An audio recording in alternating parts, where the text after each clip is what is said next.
grandemente en esta mañana. Les invito a abrir sus Biblias en la carta del apóstol Pablo a los Efesios, capítulo 4. En esta mañana estaremos considerando los versículos del 1 al 16. Efesios, capítulo 4, versículos del 1 al 16.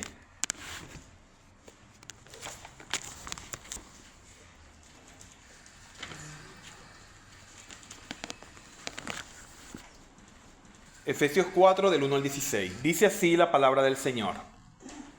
Yo pues, preso en el Señor, os ruego que andéis como es digno de la vocación con que fuisteis llamados, con toda humildad y mansedumbre, soportándoos con paciencia los unos a los otros en amor, solícitos en guardar la unidad del Espíritu en el vínculo de la paz, un cuerpo y un espíritu, como fuisteis también llamados en una misma esperanza de vuestra vocación, un Señor, una fe, un bautismo, un Dios y Padre de todos, el cual es sobre todos y por todos y en todos.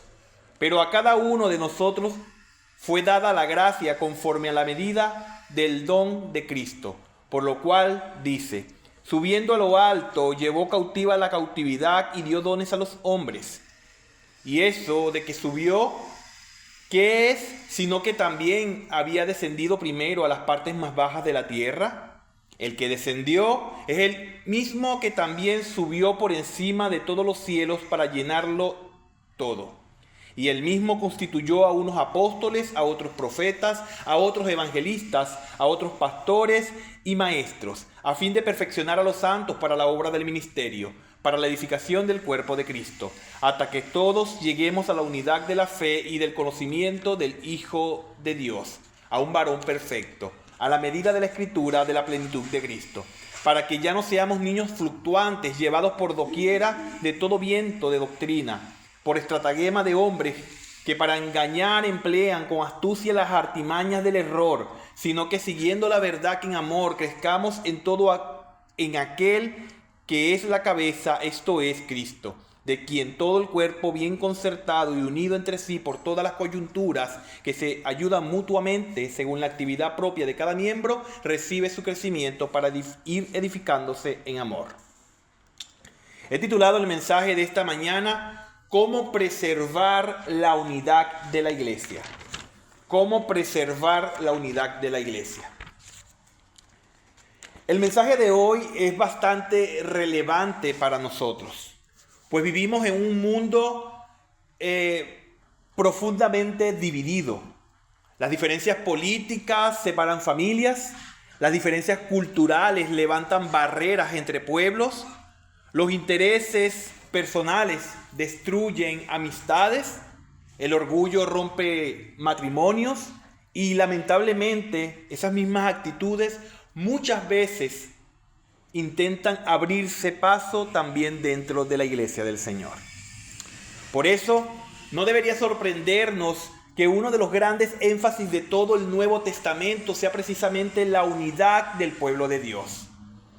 Pero debemos entender desde el principio que la unidad de la iglesia no es simplemente llevarnos bien unos con otros, ni tampoco consiste en evitar conflictos a toda costa. La unidad bíblica es mucho más profunda que una buena convivencia.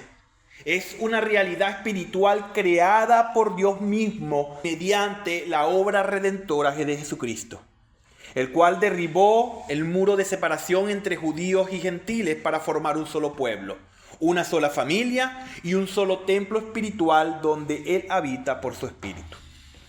En otras palabras, mis hermanos, la iglesia no es una organización humana nacida de afinidades naturales. Es una creación sobrenatural de Dios. Personas de distintas culturas, trasfondos, edades, temperamentos y condiciones sociales han sido unidas en un mismo cuerpo por la sangre de Cristo. Ninguna institución humana podría producir algo semejante, pues humanamente las personas se agrupan por niveles sociales, trasfondos culturales, preferencias, condiciones o intereses comunes. Pero la iglesia de Cristo es diferente. Aquí la única afinidad que debe haber entre nosotros la hallamos en Cristo. En Cristo no hay diferencia. En Cristo no hay preferencia. En Cristo no hay conveniencia. Es tan extraordinaria esta obra que Pablo llega a decir en el capítulo 3, versículo 10, que aún los principados y potestades en los lugares celestiales contemplan a la iglesia para admirar en ella la multiforme sabiduría de Dios.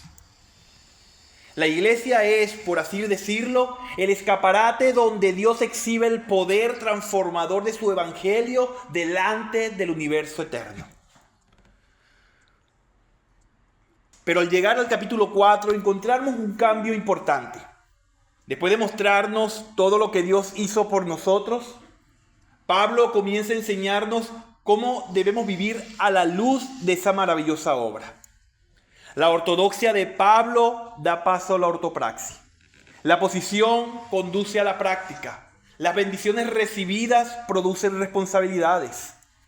Y es precisamente aquí donde encontramos algo que a primera vista parece una paradoja. La unidad de la iglesia ya existe. Existe porque Cristo la conquistó mediante su muerte y resurrección. La unidad no la creamos nosotros, mis hermanos. No podemos fabricarla. Dios ya hizo de nosotros un solo cuerpo. Sin embargo, esa unidad que ya es una realidad también debe convertirse en una responsabilidad diaria. Es decir, somos uno en Cristo, pero debemos aprender a vivir como un solo cuerpo. Y es aquí donde surge una pregunta necesaria para toda la iglesia y para toda iglesia local que quiere obedecer al Señor. ¿Cómo podemos preservar esa unidad en medio de nuestras diferencias, nuestras debilidades y las típicas luchas en la vida diaria de la iglesia? Porque nuestro Señor Jesucristo murió para que tengamos unidad, no uniformidad. Por tanto, en medio de nuestra multiformidad debemos preservar la unidad. Entonces, ¿cómo preservar la unidad de la iglesia?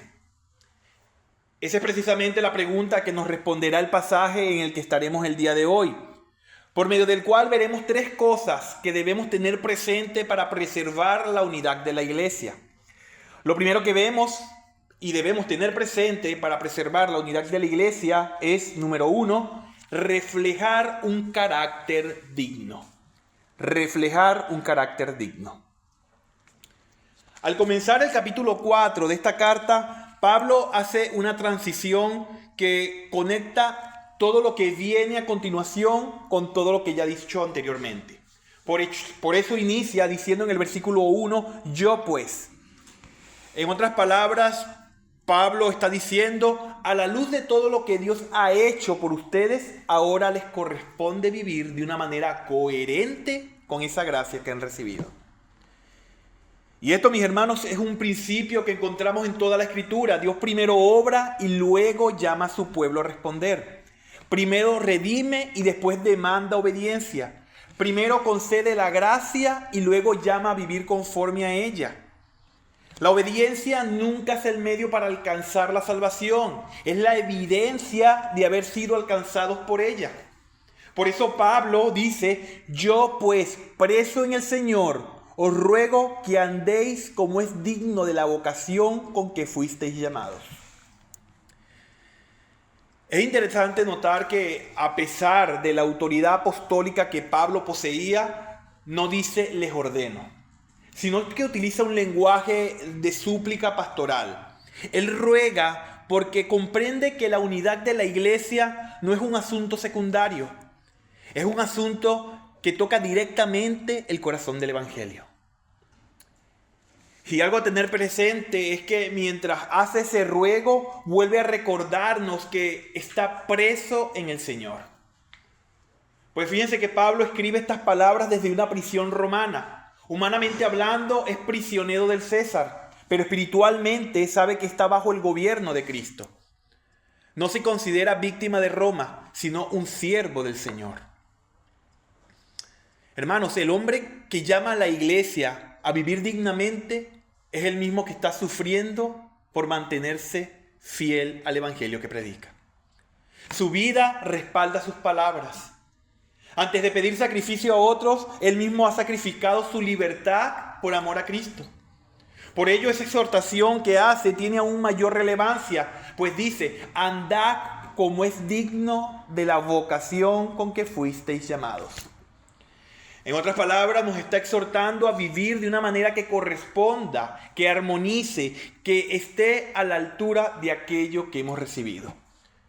No significa que podamos llegar a merecer nuestro llamamiento, sino que nuestra manera de vivir debe reflejar la grandeza del Dios que nos llamó. Es como si un hijo de un rey fuera enviado a representar el reino en una nación extranjera. No necesita comportarse correctamente para convertirse en príncipe. Él ya lo es. Pero precisamente porque pertenece a la familia real, debe vivir de una manera que honre el nombre de su Padre. Así también ocurre con nosotros. Dios nos llamó de las tinieblas a su luz admirable. Nos hizo ciudadanos del reino de Cristo. Nos adoptó como hijos. Nos incorporó al cuerpo de su Hijo. Nos añadió a la iglesia. ¿Cómo eso no habría de transformar nuestra manera de vivir en nuestra vida diaria? Ahora bien, algo muy importante que debemos tener presente es que cuando Pablo habla del llamamiento, no dirige inmediatamente nuestra atención hacia la vida privada del creyente, sino hacia la vida de la iglesia. El contexto inmediato deja claro que este llamamiento tiene una implicación y una aplicación corporativa. En los capítulos anteriores explicó que Cristo derribó la pared intermedia de separación entre judíos y gentiles, creando de ambos un solo cuerpo. Ahora nos dice que vivamos de una manera coherente con esa realidad. Esto significa, mis hermanos, que preservar la unidad de la iglesia no es simplemente una recomendación para quienes tienen un carácter conciliador. Es una consecuencia necesaria del Evangelio. La cruz no solamente nos reconcilió con Dios, también nos reconcilió entre nosotros. Como dice Efesios 2:14, Él es nuestra paz, que de ambos pueblos hizo uno. Si Cristo pagó un precio tan alto para derribar las barreras que separaban a su pueblo, ¿con qué derecho volveríamos nosotros a levantar nuevas barreras mediante nuestro orgullo, mediante nuestras preferencias, mediante nuestras rivalidades? Es precisamente por eso que Pablo comienza describiendo las virtudes que preservan esa unidad. Dice en el versículo 2, con toda humildad y mansedumbre, soportándoos con paciencia los unos a los otros en amor. Fíjense que ninguna de estas virtudes son espectaculares a los ojos del mundo. No menciona grandes talentos, no habla de capacidades extraordinarias ni de posiciones de liderazgo, habla de carácter.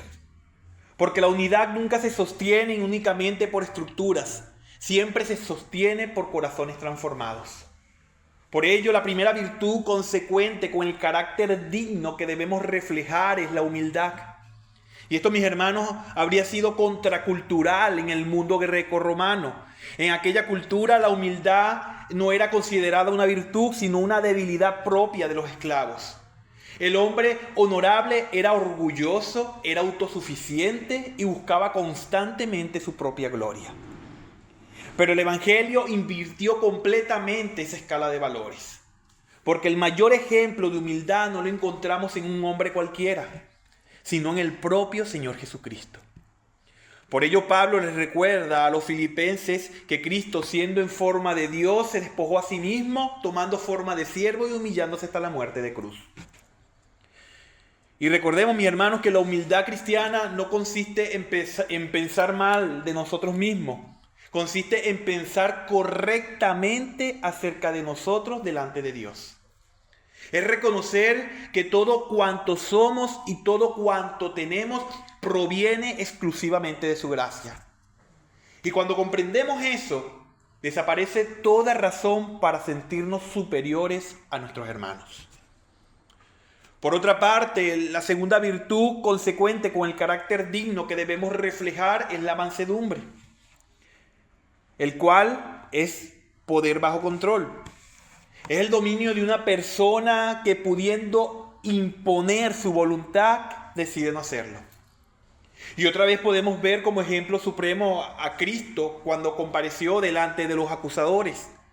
Tenía poder para llamar legiones de ángeles, pero permaneció manso porque estaba completamente sometido al propósito del Padre. Y esa misma actitud debe caracterizar nuestras relaciones dentro de la iglesia. Recuerden que Cristo en Mateo 11 nos invita a ser como Él, mansos y humildes de corazón. Pero Pablo no se detiene ahí. Añade una tercera virtud consecuente con el carácter digno que debemos reflejar, el cual es la paciencia.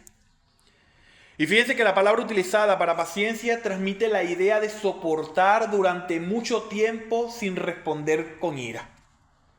No habla simplemente de esperar circunstancias difíciles. Habla de soportar personas difíciles. Y todos nosotros necesitamos esa virtud. Todos soportamos y todos nos soportan. Porque aunque la iglesia está formada por personas regeneradas, todavía seguimos luchando con nuestra carne. Todavía cometemos errores. Todavía herimos a otros con nuestras palabras. Todavía necesitamos crecer. Por eso Pablo añade inmediatamente, soportándoos unos a otros en amor. No está diciendo simplemente que aprendamos a tolerarnos.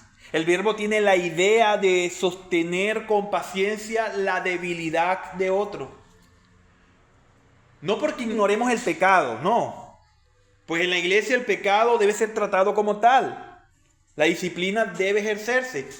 Pero de lo que Pablo habla aquí es de buscar siempre la restauración antes que la destrucción. Tal cual Dios trata con nosotros cada día. No nos fulmina por su misericordia, pero nos disciplina para restaurarnos en amor.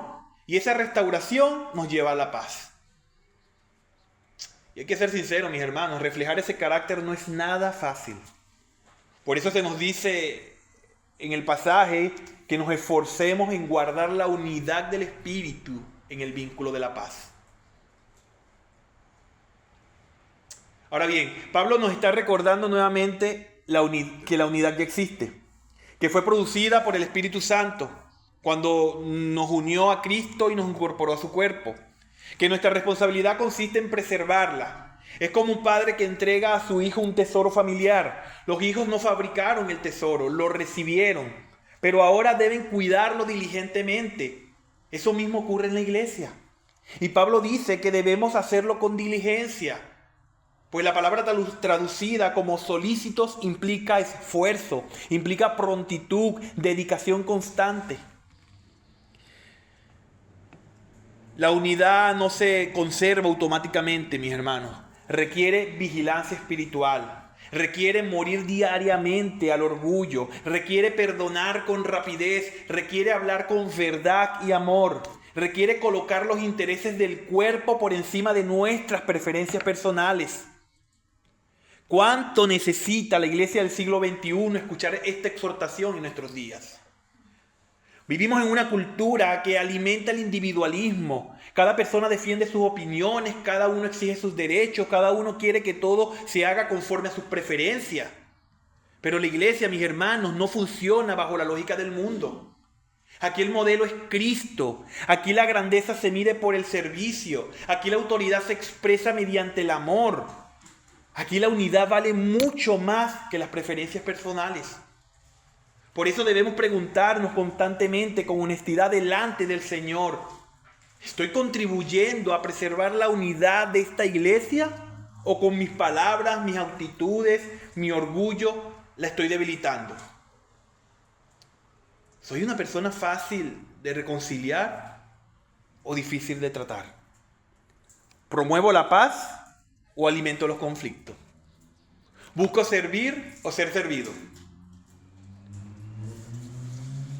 Estas preguntas no deben llevarnos a mirar primero a los demás, deben llevarnos a examinarnos a nosotros mismos.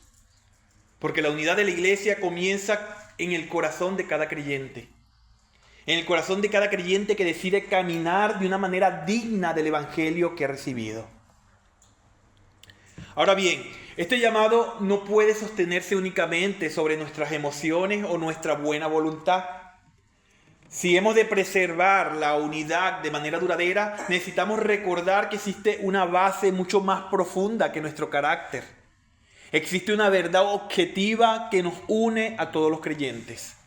Y es precisamente allí que Pablo nos dirige hacia el fundamento inmutable que ahora aborda la atención de los versículos del 4 al 6. Allí vamos a descubrir que preservamos la unidad porque todos descansamos sobre un mismo fundamento común. Por ello, lo segundo que debemos tener presente para preservar la unidad de la iglesia es, número 2, recordar el fundamento común de la unidad. Recordar el fundamento común de la unidad. Después de exhortarnos a cultivar un carácter digno del llamamiento que hemos recibido, Pablo dirige ahora nuestra mirada hacia una realidad aún más profunda. Pues al llegar al versículo 4, Pablo ya no da más imperativos, sino que ahora comienza a declarar una serie de verdades doctrinales que nos recuerdan el fundamento común de la unidad de la iglesia. La unidad de la iglesia no es, en primer lugar, una cuestión organizacional. Es una realidad teológica que brota del carácter mismo de Dios. Y es asombroso observar cómo están organizadas estas 7 declaraciones, siguiendo un orden trinitario, comenzando con la obra del Espíritu Santo, continuando con la obra del Hijo y concluyendo con la obra del Padre. En otras palabras, la unidad de la iglesia descansa sobre la unidad del Dios Trino. En el versículo 4 dice, un cuerpo y un espíritu, como fuisteis llamados en una misma esperanza de vuestra vocación. Cuando habla de un cuerpo, Pablo está retomando una imagen que ha desarrollado desde el comienzo de la carta. En el capítulo 1 declara que Cristo es la cabeza de la iglesia y que la iglesia es su cuerpo. En el capítulo 2 explica que judíos y gentiles fueron reconciliados para formar un solo y nuevo hombre. Y ahora reafirma esa misma verdad. No existen 2 iglesias delante de Dios. No hay una iglesia para judíos y otra para gentiles. No hay una iglesia para personas de determinada cultura y otra para quienes pertenecen a otra nación. Existe un solo cuerpo porque existe un Salvador. Y eso es realmente revolucionario para los creyentes del primer siglo, pues judíos y gentiles habían vivido separados durante siglos por profundas barreras religiosas, culturales y sociales. Sin embargo, lo que siglos de historia no pudieron derribar, Cristo lo destruyó con la cruz. El muro cayó y ahora ambos pueblos pertenecían a una misma familia. Y esa misma verdad sigue siendo igual de necesaria en nuestros días. Vivimos en una sociedad que constantemente clasifica a las personas por raza, por nacionalidad, por condición económica, por nivel educativo, por preferencias personales o afinidades culturales.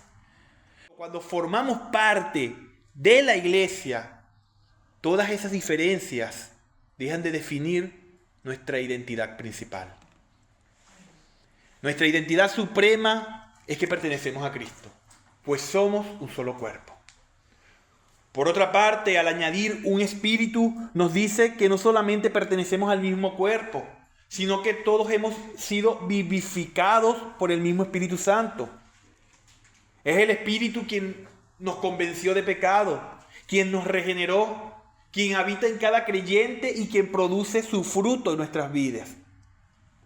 Como enseña Pablo en 1 Corintios 12:13 al decir, porque por un solo espíritu fuimos todos bautizados en un cuerpo. Hermanos, nadie se añade a la iglesia de Cristo por mérito propio. Nadie. Todos entramos exactamente por el mismo camino, la obra soberana del Espíritu de Dios. Ahora bien, no solo habla de un solo cuerpo y un solo espíritu, sino que añade una tercera realidad al decir, una misma esperanza de vuestra vocación.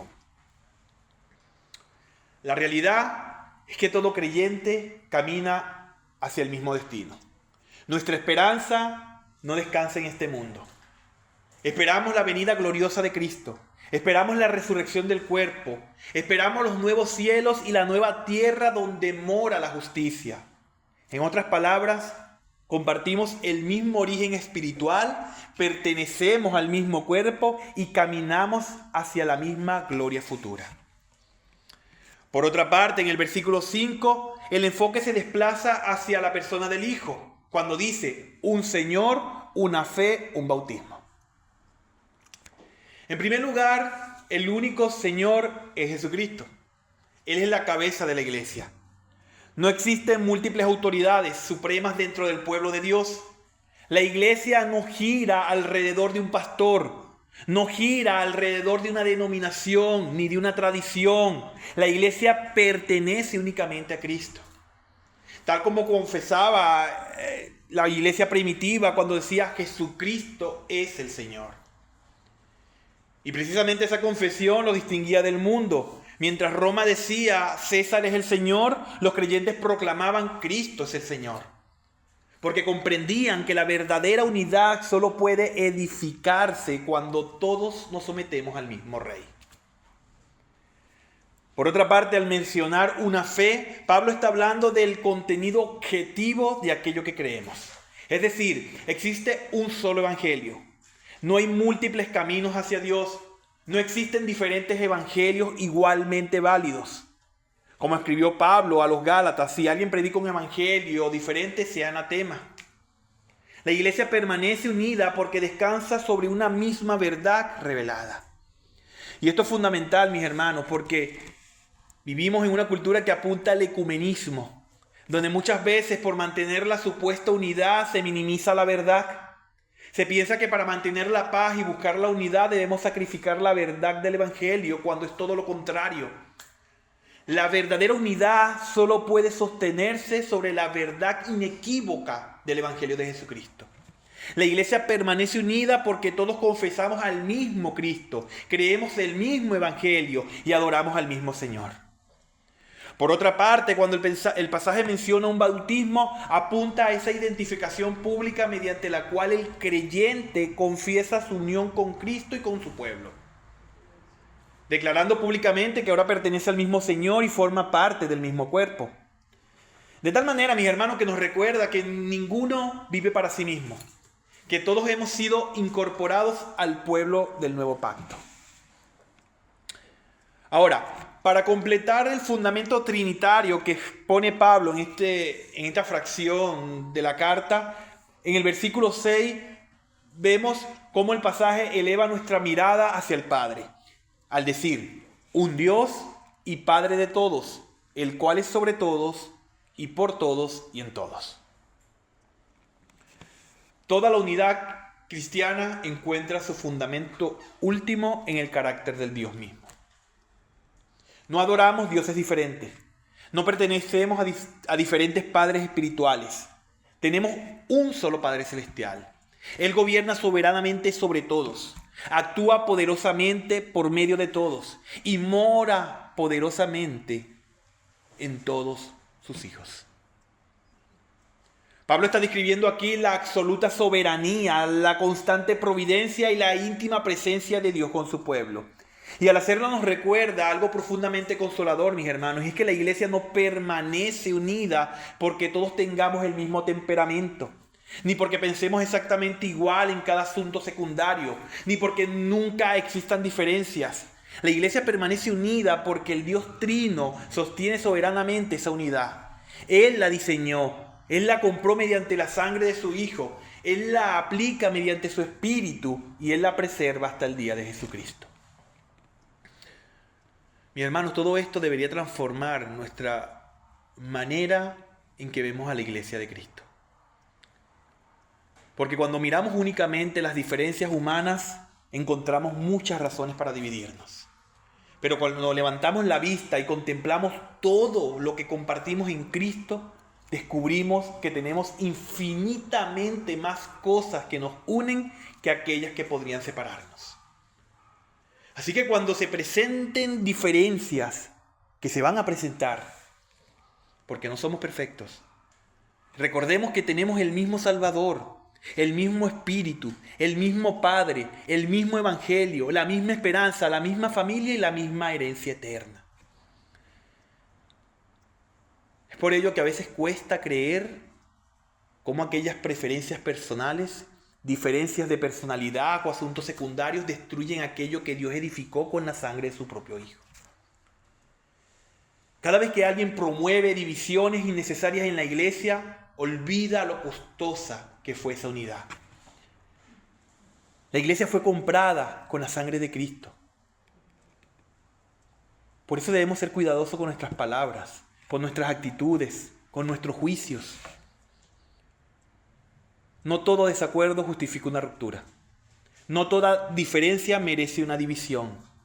Debemos aprender a distinguir entre aquello por lo que vale la pena contender y aquello en lo que debemos aprender a soportarnos mutuamente con amor.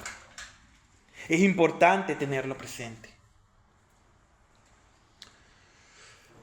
Hasta el momento Pablo nos ha mostrado que la unidad de la iglesia requiere un carácter digno y descansa sobre un fundamento común. Sin embargo, una iglesia puede tener una sana doctrina, puede confesar las mismas verdades y aún así estancarse espiritualmente si sus miembros no cumplen el propósito para lo cual Cristo los ha colocado dentro del cuerpo. Y eso, mis hermanos, puede desestabilizar cualquier unidad de cualquier iglesia. Por ello, lo tercero que debemos tener presente para preservar la unidad de la iglesia es, número 3, perseverar en la edificación mutua. Perseverar en la edificación mutua.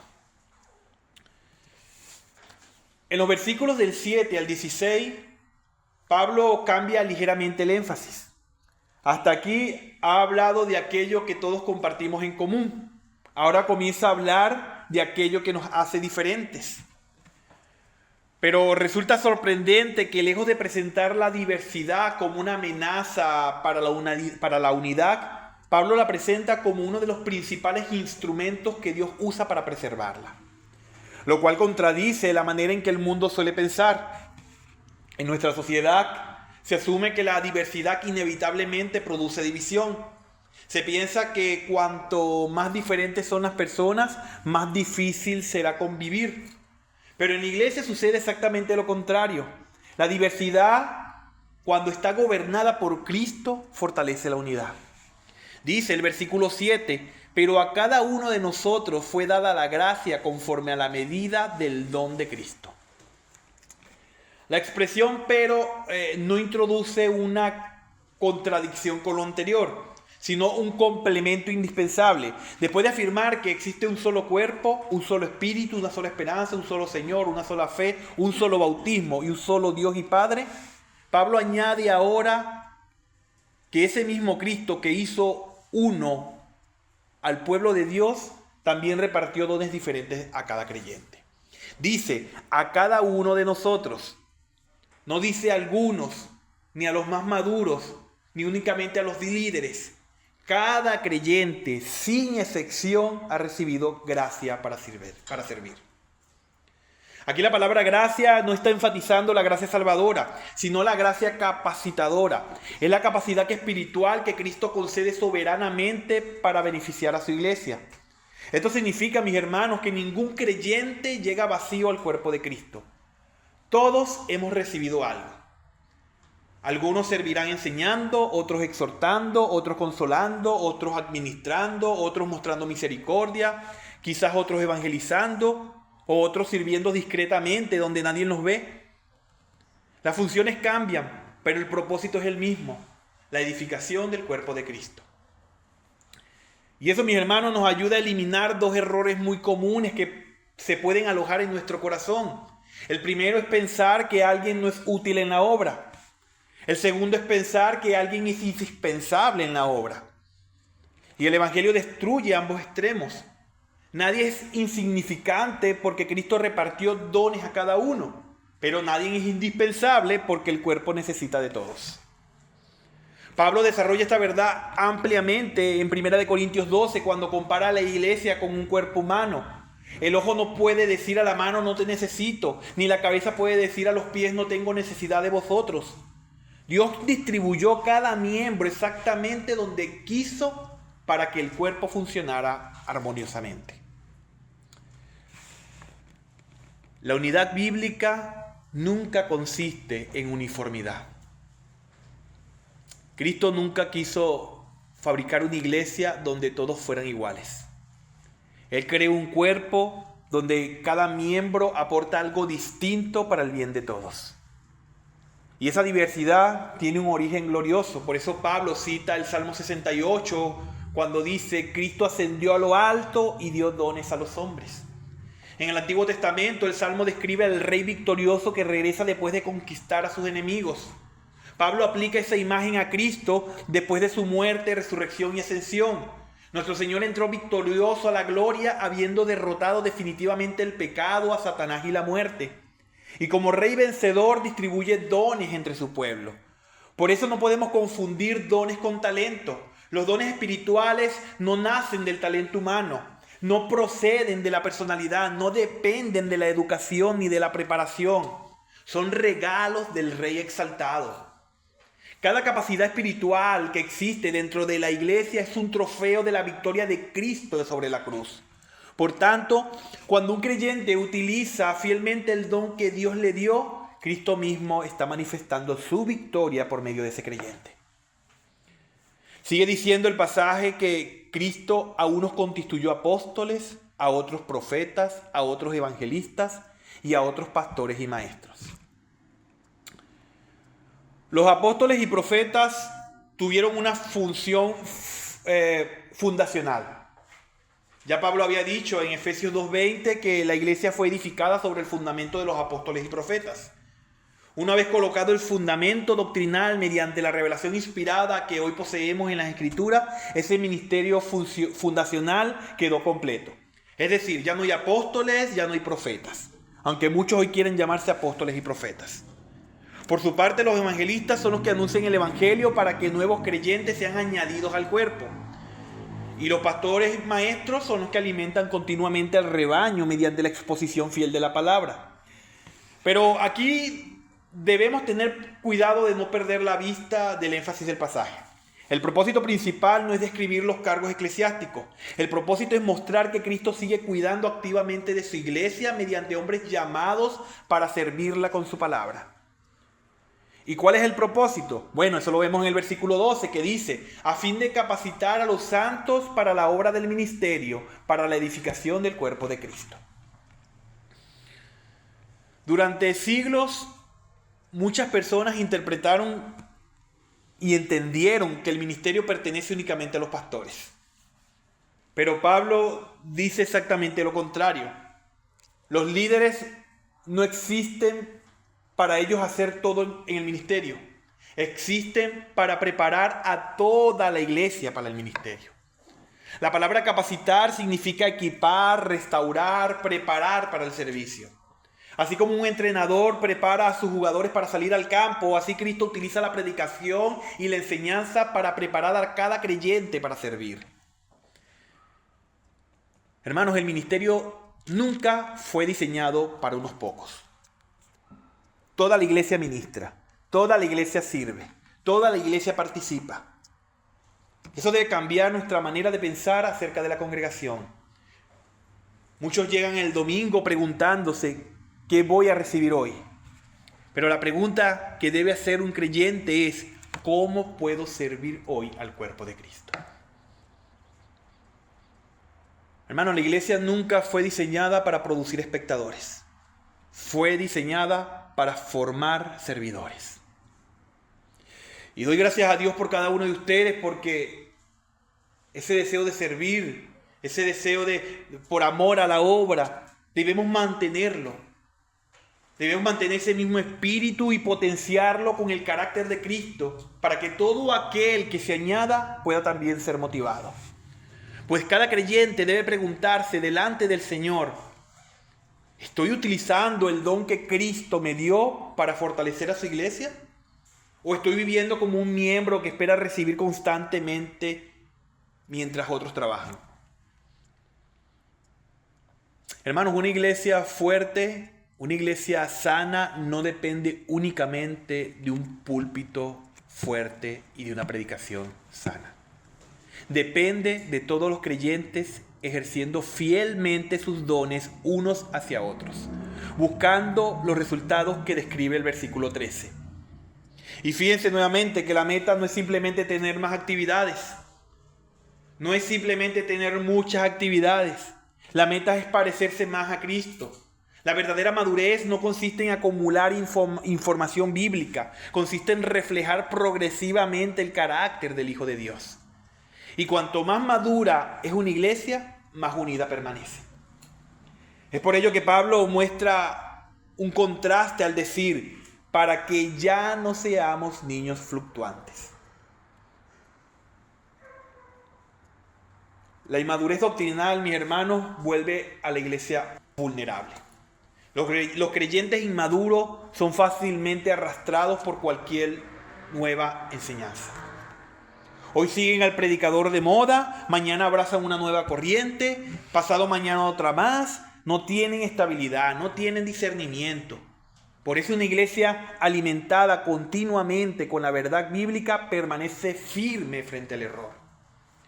Sin embargo, hay que tener presente, mis hermanos, algo muy importante. Y es que la madurez no consiste únicamente en conocer la verdad. Hay que tener amor.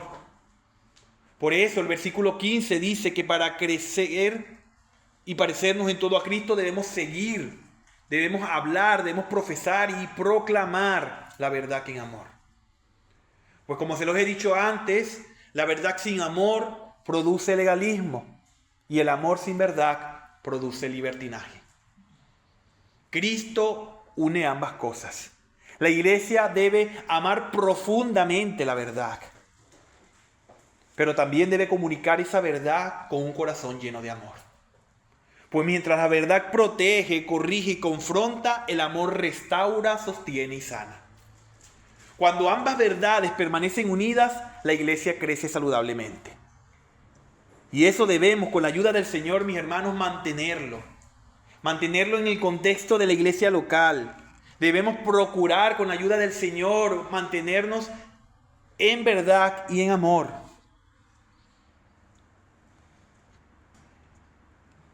Porque al ser un solo cuerpo, el bien de uno es el bien de todos. Por ello el versículo 16, Pablo vuelve una vez más al mismo principio de que la unidad trae frutos que benefician a todos los miembros del cuerpo de Cristo. Así es como Cristo diseñó su iglesia. No como individuos aislados, sino como un cuerpo vivo que se edifica continuamente en amor.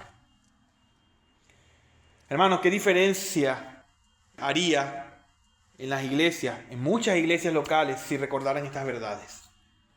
En lugar de tener presente luchar por lo que les gusta o lo que prefieren, tendrían más presente el cómo pueden fortalecerse unos a otros. En lugar de buscar reconocimiento y buscar figurar, buscarían maneras de servir. En lugar de competir por espacios, procurarían suplir las necesidades del cuerpo. Porque cuando cada creyente sirve humildemente donde Cristo le ha colocado, toda la iglesia crece unida en amor y verdad, cumpliendo el propósito de nuestro Salvador. Para concluir, mis hermanos, recordemos que para preservar la unidad de la iglesia que en Cristo tenemos, debemos reflejar y cultivar un carácter digno del llamamiento que hemos recibido. Debemos también permanecer firmes sobre el fundamento común del Evangelio y debemos edificarnos mutuamente con los dones que Cristo ha dado a cada miembro. Y aunque sea difícil, mis hermanos, y muchas veces nuestro orgullo, nuestras preferencias y nuestras indiferencias atenten contra la unidad que Dios ama, confiemos en que si buscamos diligentemente al Señor, nos concederá el favor de darnos la paz, la unidad y la fortaleza, como lo ha venido haciendo hasta ahora. Porque la esperanza de nuestra unidad, mis hermanos, no descansa en nosotros, sino en aquel que murió y resucitó para reconciliarnos con Dios. Y por medio de esa reconciliación, hacernos un solo pueblo para la gloria de su nombre. Que el Señor nos conceda la gracia de vivir cada día de una manera digna de nuestro llamamiento, guardando la unidad que Él compró con su sangre, para que el mundo vea en nosotros el poder del Evangelio y Cristo sea exaltado en medio de nosotros. Vamos a orar.